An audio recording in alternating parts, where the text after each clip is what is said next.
Hi there, welcome to Imagination Television. I'm Vandana Bharadwaj. Later in today's show, we have a segment with former Vice President Al Gore at the 4th U.S.-India Energy Partnership Summit by TERI North America and Yale University. But first, we have a few clips from the second annual DC South Asian Film Festival that took place on May 10th, 11th, and 12th in Rockville, Maryland. The festival is the result of months of preparation by Manoj and Geeta Singh of Caesar Productions. A number of noteworthy feature and documentary films in English, Hindi, and many South Asian languages were shown at the festival, which was attended by a discerning audience over the 3 days. Workshops in cinematography, filmmaking, and acting were conducted by established indie film personalities and film school professors. We will be showing more from the DC South Asian Film Festival in the coming weeks. Today we have segments from a tribute to Jagjit Singh by Pooja Shah Talwar, a student of the Ghazal maestro.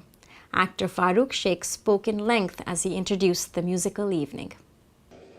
Urdu शायरी के बारे में आम तौर से मुझ जैसे कम जानने वाले लोगों का ये ख्याल था कि ये तो मोहब्बत की महबूब की गुलो बुलबुल की बातें करते हैं और टाइम पास करने वाले जो लोग हैं जिनके पास बहुत वक्त हो और जो आशिकी के सिवा दूसरा कुछ काम करते नहीं हो या जिनके पास इतनी फुर्सत हो कि यही उनकी ज़िंदगी का गुजर बसर है उनके लिए. But this is obviously a fallacy that has been expose quite some time back. अगर बहुत चलते चलते ब्रीफली मैं आपको कहूँ तो देखिए हम सब उनकी गज़ल को याद तो करते हैं बट हम उनकी इस बात पे गौर नहीं करते कि गज़ल के फॉर्मेट को उन्होंने कितने रेवोल्यूशनरी और एग्रेसिव तरीके पर इस्तेमाल किया है. राम प्रसाद बिस्मिल जो थे उनकी बहुत मशहूर गज़ल है, गाई भी जाती है, लोग उसको लेक्चर्स में भी पेश करते हैं. सरफरोशी की तमन्ना अब हमारे दिल में है, देखना है ज़ोर कितना बाजुए कातिल में है. अब ये अंग्रेज़ों के ख़िलाफ़ जो है बगावत का, इनकलाब का, टकराव का ऐलान था लेकिन फॉर्मेट गज़ल का था. तो गज़ल जो है इस काम में भी आई है और गज़ल ने ये ज़ोर भी जो है आज़माया और बड़ी कामयाबी के साथ आज़माया. हम अभी से क्या वक्त आने पर बता देंगे, दिखा देंगे तुझे आसमां, हम अभी से क्या बताएं क्या हमारे दिल में है. देखिए उसी गज़ल का शेर है और रेवोल्यूशनरी अंदाज का शेर है.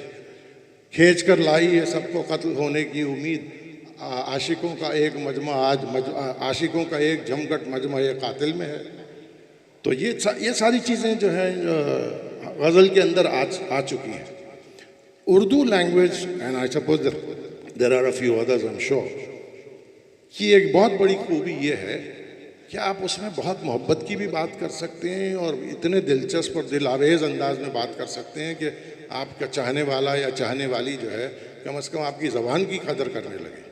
उसी उर्दू ज़बान की ये तासीर और ये ताकत भी है कि आप उसमें जंग भी कर सकते हैं, आप मोहब्बत का ऐलान भी कर सकते हैं, आप यलगार का ऐलान भी कर सकते हैं. Urdu has that magical quality of it.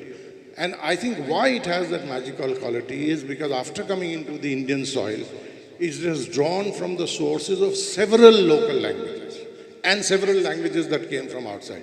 चाहे अरबी हो, चाहे फ़ारसी हो या हिंदुस्तान में जो कई ज़बानें और कई डायलेक्ट्स जो बोले जाते थे उन सब में से कुछ न कुछ अच्छा उसने लिया है. तो ये दोनों काम उर्दू गज़ल कर सकती है. अगर हम बहुत मुश्किल वाले शुरा की बात न करें जो मेरे बस के बाहर ही हैं, गालिब और मीर और इकबाल और वगैरह वगैरह की बात न करें, हम सीधे वहाँ चले आएँ जो फिल्म इंडस्ट्री से ताल्लुक़ रखते हैं और जिनका नाम और जिनके गाने और जिनकी शायरी हमने वैसे भी सुनी हुई है. साहिर साहब की बात कर लें, मजरूर साहब की बात कर लें, शकील साहब की, कैफ़ी साहब की बात कर लें, तो आप देखेंगे कि उन्होंने उर्दू में बड़ी मोहब्बत की बातें भी कहीं और बड़े असरअंदाज तरीके से कहीं और उन्होंने जो है बड़े सोशल कमेंट भी किए और बड़े पावरफुल सोशल कमेंट किए. मैं एक ही फिल्म का अगर आपको इस वक्त जो याद आ रही है अगर आपको उसकी मिसाल दे दूँ, एक फ़िल्म बनी थी मीना कुमारी साहिबा, अशोक कुमार साहब, प्रदीप कुमार साहब थे उसमें, जिसका नाम था आरती. ब्लैक एंड वाइट की फिल्म थी, अर्ली 60s की फिल्म थी. उसमें मजरूर साहब ने माफ़ कीजिएगा, मजरूर साहब ने एक बड़ी खूबसूरत गज़ल लिखी. जो लड़का प्रदीप कुमार साहब का जो किरदार है वो मीना कुमारी जी के किरदार के लिए गाता है बहुत खूबसूरत अंदाज से. मतलब most young people who have some understanding of Urdu should memorise this and flaunt it whenever you are going on a good date. It's बशर्ते कि लड़की को ये याद आता हो, वरना वो सोचेगी यार ये क्या बोल रहा है, मुझे तो समझ में नहीं आता. बहरहाल मजरूर साहब ने लिखा, अब क्या मिसाल दूँ तुम्हारे शबाब की, शबाब जवानी को, यूथ को कहते हैं। अब क्या मिसाल दूँ तुम्हारे शबाब की, इंसान बन गई है किरण माहताब की। अब देखिए ये अंदाज जो है इतनी शाइस्तगी के साथ उर्दू गज़ल में पेश किया जाता है। अब फिल्मों की हालत थोड़ी सी अलग हो गई है कि चिपकाले फेविकोल से और झंडू बाम से, और थोड़ा सा we have revolutionised the use of the Urdu language. But बहरहाल ये दिन भी हमको देखने थे।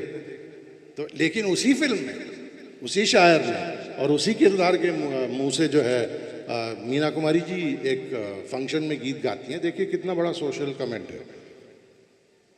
बने हैं एक खाक से तो दूर क्या करीब क्या, बने हो एक खाक से तो दूर क्या करीब का, लहू का रंग एक है अमीर क्या गरीब क्या। अब देखिए गज़ल का अंदाज है, बात बिल्कुल सोशल कमेंट की है, कोई मोहब्बत की ऐसी बात नहीं हो रही है। कितना देखिए सोशलिस्ट और पावरफुल जिक्र है उनके अगले शेर में। देखिए वो कहते हैं कि अमीर है वो इसलिए, अमीर गरीब है वो इसलिए कि तुम अमीर हो गए, गरीब है वो इसलिए कि तुम अमीर हो गए, कि एक बादशाह हुआ तो 100 फ़कीर हो गए। अब देखिए ये उर्दू शायरी है और ये गज़ल का अंदाज़ है, पूरा फॉर्मेट गज़ल का है। लेकिन बात देखिए क्या कह रहे हैं। उसी शायर ने, मजरू साहब बहुत कायदे के शायर थे, उन्होंने एक अपनी प्राइवेट गज़ल में लिखा, रेवोल्यूशनरी गीत लिखा। सुतून कहते हैं पिलर्स को, जो खंबे होते हैं, और दार कहते हैं फांसी के फंदे को। तो that scaffold as we call it in English. वो अंग्रेज़ों के ख़िलाफ़ जो उन्होंने गज़ल लिखी, कितनी अच्छी, कितना अच्छा शेर लिखा। देखिए, सुतूने दार पे रखते चलो सरों के चराग, अपने कटे हुए सरों के चराग जो है स्कैफोल्ड पे रखते चले जाओ। सुतूने दार पे रखते चलो सरों के चिराग, जहाँ तलक के सितम की सियाह रात चले। अब ये देखिए ये उर्दू गज़ल का रेवोल्यूशनरी अंदाज है, लेकिन कितने प्यार से उन्होंने इस बात को पेश किया है। ये this was really what the Urdu ghazal brought into cinema, and this is what people like शायर साहब एंड मजरूर साहब एंड कैफी साहब एंड अदर्स रोट। कैफी साहब जो लिखते थे कि भाई तुम इतना जो मुस्कुरा रहे हो, क्या गम है जिसे छुपा रहे हो। द सेम पर्सन राइट्स के कर चले हम फिदा जानो तन साथियों, अब तुम्हारे हवाले वतन साथियों। उस गीत को अगर आप याद कर लें तो गज़ल का फॉर्मेट है, लेकिन कितना इनकलाबी गाना है और कितना जोश दिलाने वाला, नेशनलिज्म का और पेट्रियटिज्म का जज्बा जगाने वाला गाना है। तो these were people who could do this with the language because they had mastered the language, they loved the art of poetry and they were confident enough कि ये गाना फिल्मों में इस्तेमाल हो सकता है। अगर आप लोगों में से किसी ने, मेरा ख्याल है सावन कुमार टाक साहब की पहली फिल्म थी, I am not very sure of this, उनकी पहली फिल्म थी Naunihal. It was about a little boy who goes in search of Pandit Nehru, कि मैं जो बेइंसाफ़ी मेरे साथ हो रही है, मैं मुल्क के प्रधानमंत्री से जाकर मिलूंगा और उनसे कहूँगा वो मेरा प्रॉब्लम सॉल्व कर देंगे।